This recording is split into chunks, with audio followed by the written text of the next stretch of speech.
ang kauna-unahang Enoki Mushroom Farm sa Pilipinas. Ang detalye sa exclusive agenda report ni Remus Macasero. We have now ventured into new and valuable ones like Enoki mushrooms. Isa yan sa mga ibinida ng Pangulo sa kanyang ikalibang sona. Pero ang tanong ng bayan, nasa bansa na nga ba talaga ang Enoki mushrooms? Oo, sa pagtutulungan ng Department of Agriculture at Salad Time ay dinala na sa Pilipinas ang Enoki mushroom farming.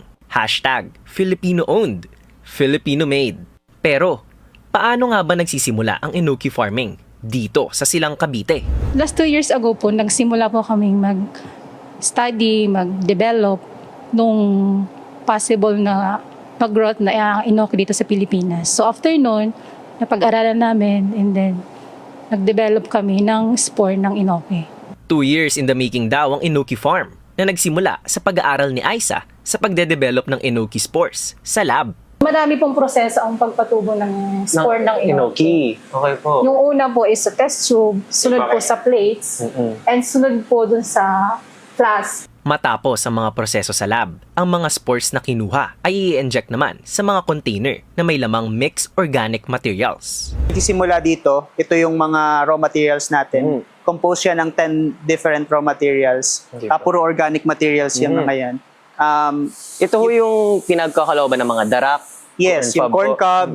Yan po yung pinakatinataniman nung mismong mushroom natin. Ang mga corn cob, soybean hull, oyster shell powder, at iba pang organic materials ay ilalagay sa mixer para makuha ang tama at standard consistency bago ilagay sa bottling machine. Matapos mailagay sa bote at ma-inject ang mga mushroom spores, ay ilalagay naman ito sa autoclave for 3 hours para masigurong walang bakterya at ma-sterilize ang mga ito. Susunod itong ilalagay sa culmination rooms ng ilang araw para lumago hanggang ready nang ilagay sa sprouting room para tuluyang sumibol. Paano naman ito makakarating sa pagkainan? Dito po tayo ngayon sa cold storage po ng Enoki. Okay. Dito po namin, ini-storage po yung mga na-harvest po namin Enoki. Okay. So, Ayan. ito po, dito po sa isang box na to, naglalaman po to ng 50 packs, 25 each for plastic. So, ngayon po sa market, nagre-range po siya ng 29.75. So, makikita nyo na po to sa SM Supermarket, Dali, O-Save. Sa pagkakaroon ng kauna-unahang Enoki Mushroom Farm sa Pilipinas, pinatunayan ito na kaya makipagsabayan ng mga Pilipino sa buong mundo. Basta magtutulungan ang gobyerno at pribadong sektor. Para sa agenda, Remus Macasero, Billionaire News Channel.